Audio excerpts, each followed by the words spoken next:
right now, I'll turn it over to CA for some CA Stories Confidential. All right. Appreciate you, Rich. Appreciate you, Dave. Appreciate you, Ross. Appreciate all the Tolos. Let me tell you something. Last night, after I got back from the Mavericks game, I was not sleepy. So I turned on Netflix to watch the Dave Chappelle special, The Dreamer. Dave Chappelle is not for everybody, but he is truly a comedy genius. And he told all kinds of stories, including the story about how he got attacked on stage at the Hollywood Bowl by that guy that just jumped out of the crowd. Yeah. And then how backstage, I mean, it's a hilarious story, but that's just one of them. But I was having all these flashbacks because I got some history with Dave Chappelle. I mean, who don't you have history with at this Man, point? time flies. That's all I can say. So Dave Chappelle, the last time I saw him, he bought me a margarita. Oh. And what had happened was this. Erica, your choice or his choice? He said, what can I get you? I said, okay, got you. Margarita. There you go. Okay. Erica Badu will have a birthday party at the Bomb Factory in Deep Ellum. Now referred to as the factory. Yeah, now the factory. But yeah. So she has this birthday party. And this one year, just a couple of years ago, before the pandemic, she has this birthday party. And her sister got me tickets to, me and Erica tight too, but I was like, I'm not going to beat it down with some tickets. I wonder if we were at the same show. Common was there. Yeah. Yeah. 3 Stacks was there. Yeah, Dre came through. Yeah. It was in the whole stage. Yeah. I was up on stage. Uh-huh. Yeah. Were you there? I was there. I wasn't nowhere near the stage like you. Okay. I don't got it like you, CA. Right. So shout out to Erica. Again, I know, been knowing Erica since from way back when. So Dallas' her home. sister got me some tickets. By the way, her business manager slash lawyer, Ward White, he is a Tolo. What's up, Ward? He's probably listening right now. Okay. And I got Lucius and his wife some tickets. So we go to the show and I catch up with them. We're on the floor. You know, ain't no seats on the floor, just everybody standing around. It's standing. And standing I said, and Lucius said, you think we can get backstage? I said, you just never know. Let me see. I said, I don't know. I don't know who the security is. That, you know, people be tripping sometimes. Yeah, I don't care who you are. We can't have nobody backstage. Right. So I said, let me go upstairs and see what's going on. Because backstage at the factory is like upstairs, these opera seat areas where the little party VIP area. Mm-hmm. So if you get your VIP area, right? So I go back there, security guy, no, hey, Chris, come on, man. I'm like, okay.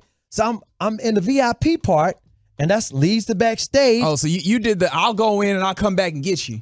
I said, I'm going to see if I can come back and get you. Lucius mad at me That to this never day. works. It literally never works. Lucius, me and Val are looking on the stage, and there you are on the stage just with smiling, everybody else. having a good time, Yeah, not like, coming to get me. Well, you know, so thing breaks down, and she finished her performance, and everybody, you know, she have all kind of local artists up on the stage. Yeah.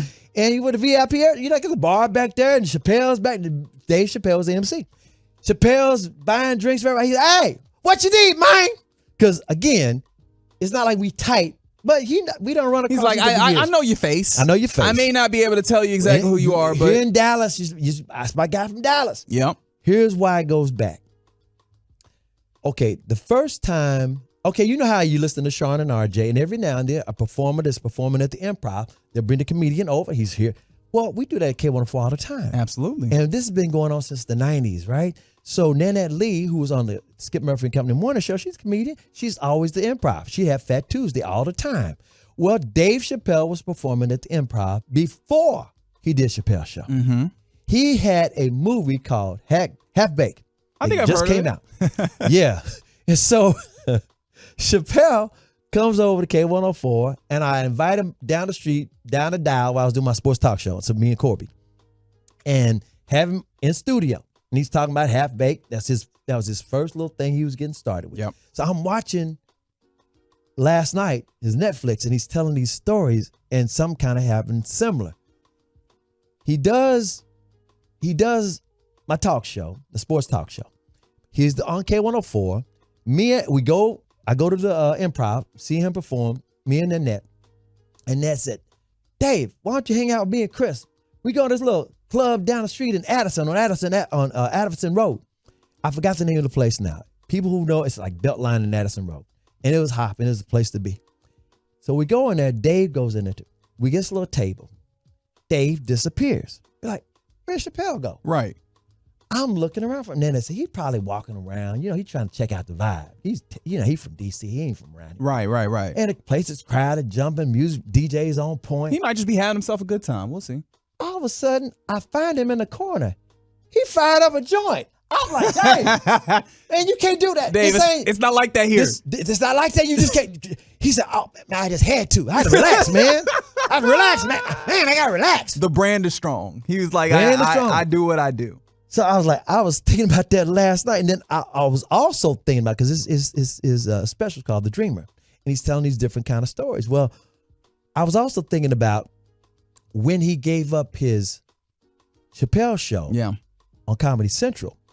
Literally, the weekend before he left, this buddy of mine named Justin said, hey, let's go see Chappelle. I said, it's all sold out.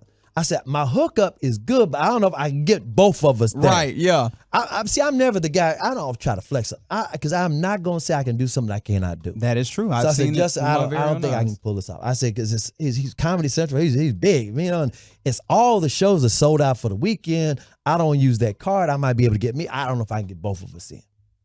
He said, all right, let me see what I can do. And he got lucky because lo and behold, they added another show that Sunday night because David sold out the whole weekend. Right. He added another show. We get there. Dave has got a touring bus. And we get there for this extra Sunday show that started at 10 o'clock at night. Sunday night. My goodness. I got to do K104 morning show. You know, I got to get up at 4:30 in the morning, be there at 5, right? Right. It's already 10 o'clock. Dave's having a good time. The show, I mean, he's doing his set, but it's so much fun. He's ad-libbing. He's just adding on. He said, you know what? I'm having so much fun. I ain't ready to leave town. And by the way, Comedy Central bought me this damn bus. And I'm just, you know, because in his mind, they trying to convince him to sign this $50 million a year contract. Yep. He's like, man, I don't know. Y'all, I'm just take questions. So everybody started asking him, and people who were there might be some Tolos that were there that night, that last extra show, the weekend before he ran off to Africa. He's talking about Comedy Central. He's talking about Charlie Murphy. He's talking about his cast. He's talking about the bits. He's talking about, I could go on and on and on and on. Wow. And then he disappeared. And everybody thought he had lost his mind, and he didn't. He did not like the fact that there were suits laughing at him instead of with him. In other words, they felt like his show, he felt like they were looking at it as a minstrel show. Yeah.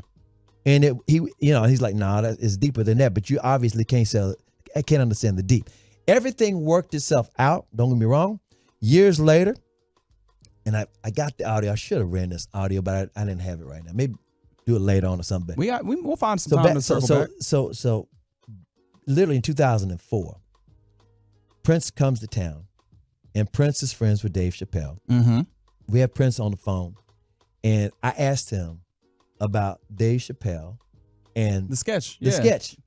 And Prince talked about it because he actually talked to Dave about it. And on the cover of, he released a special CD of a song on one of his new songs. And he has Dave Chappelle dressed up like Prince with pancakes. And then Prince told me about the pancake story. Maybe I'll play that before we get out.